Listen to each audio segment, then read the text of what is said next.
I, 28M, inherited my grandmother's house when she passed away last year. This whole situation is complex, so let me give some background. My parents divorced when I was 7, and my mom struggled with depression afterward.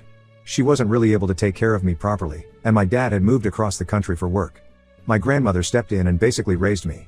The house I inherited isn't anything fancy, just a 3-bedroom single-story in a quiet neighborhood built in the 1970s. But it's where I grew up, full of memories and the only real home I've ever known. My grandmother left it to me in her will because I was the only one who visited her regularly and helped take care of her in her final years. I spent every weekend there during her last 2 years, helping with medications, taking her to doctor appointments, and just keeping her company. My cousin Harold, 32M, has always been the problem child in our family. Growing up, he was constantly in trouble, stealing from stores, getting into fights, and eventually dropping out of high school. My Aunt Linda, 54F, always made excuses for him, saying he had ADHD and was just misunderstood. She enabled his behavior, constantly bailing him out of trouble and giving him money. Harold managed to get into community college but dropped out after 1 semester. He's had probably 15 different jobs in the last decade, never lasting more than a few months at each one. He's been married and divorced twice. His first marriage lasted 6 months before his wife caught him cheating. His second wife Sarah took him for everything he had in the divorce after discovering he had gambled away their savings and maxed out multiple credit cards in her name. I hadn't really spoken to Harold much in recent years. He showed up to grandmother's funeral, complained about not getting anything in the will, then disappeared again. So I was surprised when he called me 3 months ago saying he was being evicted from his apartment and needed a place to stay. He sounded desperate, saying he had nowhere else to go and promised it would just be for a few weeks until he got back on his feet.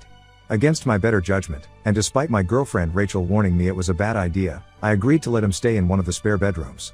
I work as a software developer and make good money, so covering the bills wasn't an issue. I figured helping family through a rough patch was the right thing to do. The first week was actually okay. Harold kept to himself, was fairly quiet, and seemed genuinely grateful. He even cleaned up after himself and bought groceries once with the last of his money. But things started changing during week 2. It started small. He began inviting friends over without asking, leaving dirty dishes everywhere, and eating all the food without contributing anything. The friends would stay late, being loud while I was trying to work. I work from home 3 days a week. When I confronted him about it, he always had excuses. He was broke. He had job interviews lined up. He'd pay me back once he got on his feet. He even tried guilt-tripping me, saying grandmother would have wanted him to feel welcome here. That particularly bothered me because grandmother had actually warned me about Harold before she died, telling me never to loan him money or trust his promises. The real problem started about a month ago when his new girlfriend Maria moved in without my permission. I came home from work one day to find her stuff all over the living room, clothes, makeup, even her pet cat which I'm allergic to. Harold acted like it was no big deal, saying she needed a place to stay too and there was plenty of room. When I told him firmly that she couldn't live here, he accused me of being selfish and said I was hoarding grandmother's house. Within days, they had completely taken over. I went on a weekend trip to visit Rachel, and when I came back, they had moved into the master bedroom, which was my room. They had moved all my things to the smallest bedroom, which they had cleared out by putting my stuff in the garage. They had rearranged all the furniture and even taken down some of grandmother's photos that had been on the walls. When I confronted them, Harold said the master bedroom made more sense for them since there were 2 of them. He said I was being selfish for wanting it all to myself when I had the whole house. Maria chimed in saying they were making the space more livable and that my grandmother's decor was outdated anyway. I gave them a formal 30-day notice to vacate, printed out and everything. Harold laughed and ripped it up, saying I couldn't evict family. He claimed grandmother had verbally promised him years ago that he could always live in the house if he needed to. This was a complete lie. Grandmother couldn't stand Harold and his irresponsible behavior. She had actually changed her will 5 years ago specifically to exclude him after he tried to get her to co-sign a car loan. The final straw came last week when I discovered they had pawned some of my grandmother's jewelry that I had been keeping in my dresser drawer. These weren't just any pieces, they included her wedding ring and a locket that had been passed down through 4 generations. When I discovered they were missing and confronted Harold, he first denied taking them. Then when I said I was calling the police, he changed his story and claimed he had just borrowed them temporarily and would get them back. I called the police anyway and filed a report, but Harold and Maria had some story ready about how the jewelry was actually promised to him by grandmother. Since they're now legally residents and there was no proof either way about the jewelry, the police said it was a civil matter. I've started formal eviction proceedings but Harold is fighting it every step of the way. He's telling everyone in the family that I'm a greedy, heartless person who is trying to make him and his pregnant girlfriend homeless. Yes, Maria is suddenly pregnant, though the timing seems very convenient and I haven't seen any actual evidence of this pregnancy. My Aunt Linda is blowing up my phone constantly, saying I need to be more understanding and that family helps family. She's convinced Harold has finally matured and just needs one more chance. She even had the nerve to say grandmother would be ashamed of me for not sharing my unearned wealth with less fortunate family members. I feel like I'm going crazy. This was my grandmother's house that she specifically left to me after I spent years helping care for her. I tried to help Harold out of kindness and he's completely taken advantage of me. Now I'm somehow the bad guy for wanting my own house back? I've already contacted a lawyer, but the eviction process could take months. I don't know what to do anymore. Update 1: I need to update everyone because things have gotten so much worse than I could have imagined. The day after my original post, Harold somehow got access to my grandmother's old email account. I still don't know how. Maybe he guessed her password or found it written down somewhere in the house. He dug through years of old emails and found some from 5 years ago where my grandmother had told him he could always consider this house your home too. The emails were from when Harold was going through his second divorce and grandmother was just trying to be nice. She never actually meant he could live here permanently. Now he's using these out of context emails to try to fight the eviction. His lawyer, yes, he somehow found a lawyer willing to take his case, is arguing that these emails prove my grandmother intended for Harold to have a right to live here. They're trying to claim he has some sort of verbal lifetime tenancy agreement. My lawyer says it's nonsense, but it's still delaying everything. The jewelry situation has gotten much worse too. Remember those pieces he pawned from my drawer? That was just the beginning. Last weekend, I was looking through some old photos in grandmother's study when I noticed something odd about the painting behind her desk. It was slightly crooked, and when I went to straighten it, I discovered her wall safe was open behind it. My heart sank immediately. The safe had contained all of her most precious belongings, family heirlooms going back generations, including my great-grandfather's war medals, my late grandfather's watch collection, and about $5,000 in cash she had kept for emergencies. Everything was gone. Every single item. When I confronted Harold, he didn't even try to deny it this time. Instead, he claimed grandmother had given him the combination years ago and told him he could access it whenever he needed help. This is another complete lie. She only gave the combination to me last year when she was in the hospital. I was the only one she trusted with it. I called the police again but got the same response. It's a civil matter since he's a resident and there's no proof he didn't have permission to access the safe. They said without video evidence or witnesses, it's just his word against mine. I feel completely helpless watching him steal my family's history piece by piece. My Aunt Linda has gotten even worse. Not only is she still taking Harold's side, but now she's threatening to contest the will. She's claiming grandmother wasn't of sound mind when she made me the sole inheritor. She's telling everyone that grandmother had dementia in her final years. Absolutely false. She was sharp as a tack until the end, and that I manipulated her into changing her will to cut everyone else out. The stress of all this is destroying me. I can barely sleep knowing they're in my house, going through my things when I'm not there. I installed security cameras in my bedroom and office, but they complained to the police about invasion of privacy since they're tenants. I had to take them down. Maria has started a real smear campaign in the neighborhood. She's very pregnant now, or at least looks it. I still have my doubts, and has been going door to door telling neighbors I'm trying to force an expecting mother onto the streets in winter. She's really playing up the sympathy angle, crying and saying they have nowhere else to go. Some neighbors who don't know the full story are completely falling for it. One elderly couple left a nasty note on my door calling me a monster. Another neighbor reported me to Child Protective Services claiming I was endangering an unborn child through harassment. The house itself is being destroyed bit by bit. Harold and Maria have started doing unauthorized renovations without my permission. They knocked down a wall between 2 bedrooms, claiming they needed to make a nursery. The wall they knocked down turns out to be load-bearing. I had a contractor friend look at it secretly and he says it could cause serious structural issues. They've also repainted several rooms in horrible bright colors and installed some kind of weird light fixtures they bought at a flea market. When I objected to these changes, Harold said they were just making the place more livable and that I should be grateful they're improving our house. He keeps emphasizing the our part, like he truly believes he has an equal claim to it. Maria has even started telling people she's going to name the baby after my grandmother to keep her memory alive in her house. My lawyer says we have a strong case for eviction, but it could take 3 to 4 months with how backed up the courts are. He says offering them money to leave might backfire as it could be seen as acknowledging they have some right to be here. Plus, given Harold's history, he'd probably take the money and still refuse to leave. The only small victory in all this is that I managed to get into grandmother's safe deposit box at the bank before Harold found out about it. At least her will, birth certificates, and most valuable jewelry are secure there. But every day I find more things missing or damaged in the house. They've sold or pawned anything they could get their hands on. Family photos have disappeared. Even grandmother's old recipe books that she handwrote over decades are gone.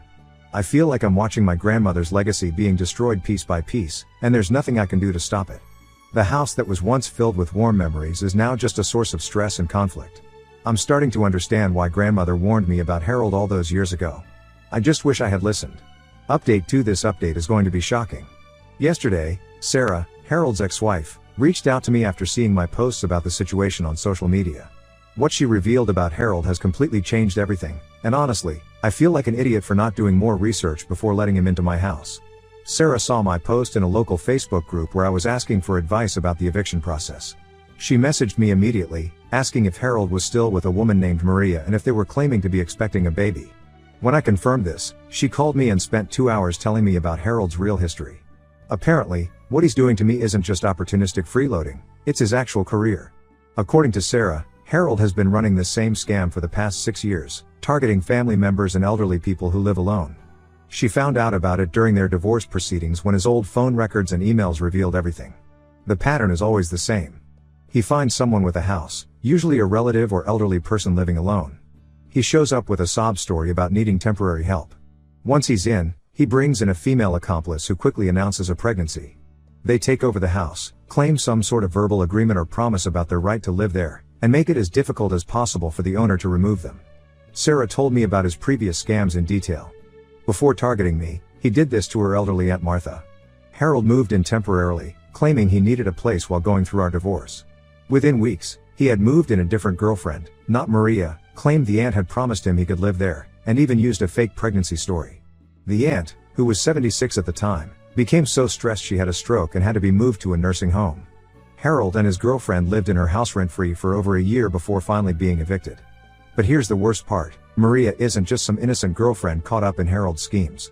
She's actually a known accomplice who has worked with him before. She's not even really pregnant, she uses a series of increasingly larger prosthetic pregnancy bellies to sell the story. Sarah sent me links to court records showing Maria has been involved in at least 4 similar scams in other states, sometimes using different names. After talking to Sarah, I hired a private investigator. Within days, he found multiple police reports and court records showing Harold and Maria's pattern of behavior. They've done this in Michigan, Ohio, and Pennsylvania, always targeting family members or elderly people who live alone. They stay until they've stripped the house of anything valuable, then move on to their next target. The investigator discovered something else that shocked me. Maria is actually still legally married to someone in Florida and has outstanding warrants in 2 states for fraud and theft. She's not just a squatter, she's a professional scammer who specifically targets vulnerable homeowners. I've turned all this information over to my lawyer and the police. Now that there's evidence of a broader pattern of fraud, they're taking it much more seriously. The police have reopened the investigation into the stolen jewelry and safe contents, and they're coordinating with departments in other states where Harold and Maria have warrants. My Aunt Linda still doesn't believe any of it. When I showed her the court records and police reports, she accused me of fabricating them to make Harold look bad. She's convinced this is all some elaborate plot I've created to deny her son his rightful inheritance. Several other family members are also still defending Harold, saying he's being set up or that his past mistakes shouldn't define him. The most infuriating part is that while all this was coming to light, Harold and Maria were still causing damage to the house. They've now removed and sold all the copper piping from the basement, claiming they were updating the plumbing. They've also somehow managed to access my grandmother's old investment accounts and are trying to claim she verbally promised those to Harold as well. My lawyer is drafting emergency court filings based on the new evidence of fraud. He says this changes everything. Instead of a simple eviction, we're now looking at criminal charges for organized fraud and theft. The police have finally issued warrants for both Harold and Maria, but they're claiming they can't remove them from the house without a formal eviction order unless they catch them committing a crime. I feel like such a fool for not checking into Harold's background before letting him stay. Sarah warned me that Harold and Maria are likely planning their next scam already, probably targeting another family member once they're finally forced out of my house. At least now I have proof that this wasn't just family drama, it was a calculated criminal operation from the start. Update 3 Finally, I have a resolution to share, though it's not exactly a happy ending. After my last update, things moved quickly. The police arrested Maria when she tried to pawn more of my grandmother's jewelry at a shop where I had already alerted them. They found the fake pregnancy prosthetics in her car, along with documents showing their next potential targets, including addresses and personal information of several elderly residents in nearby towns. Harold tried to run when the police showed up, but they caught him trying to break into my grandmother's old investment account at the bank. He's facing multiple felony charges now: fraud, theft, and identity theft. The police found extensive evidence in their phones showing this was all planned from the start. They had actually been watching my grandmother's house for months before she died, waiting for the right moment to make their move. The damage they left behind is worse than I initially thought. The load-bearing wall they removed has caused the ceiling to sag dangerously.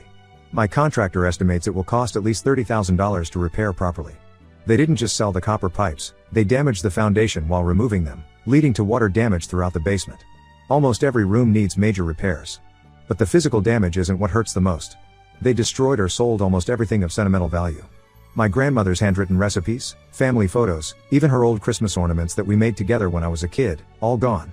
The investigator found some items at various pawn shops, but most things are lost forever. My Aunt Linda finally apologized after the arrests, but the damage to our relationship is permanent. She admitted she had known about some of Harold's previous scams but convinced herself he had changed. She even knew about the fake pregnancy scheme but thought Maria was different this time. Other family members are split, some have apologized for doubting me, while others still insist Harold just needs help and support. I've gone completely no contact with that entire side of the family. Some are still defending Harold, saying prison won't help him and that we should find a way to get the charges dropped. My aunt even had the nerve to ask if I would write a letter to the judge requesting leniency. I refused. The house is being repaired slowly, but it doesn't feel like home anymore. Every room holds memories of both my grandmother and this nightmare situation.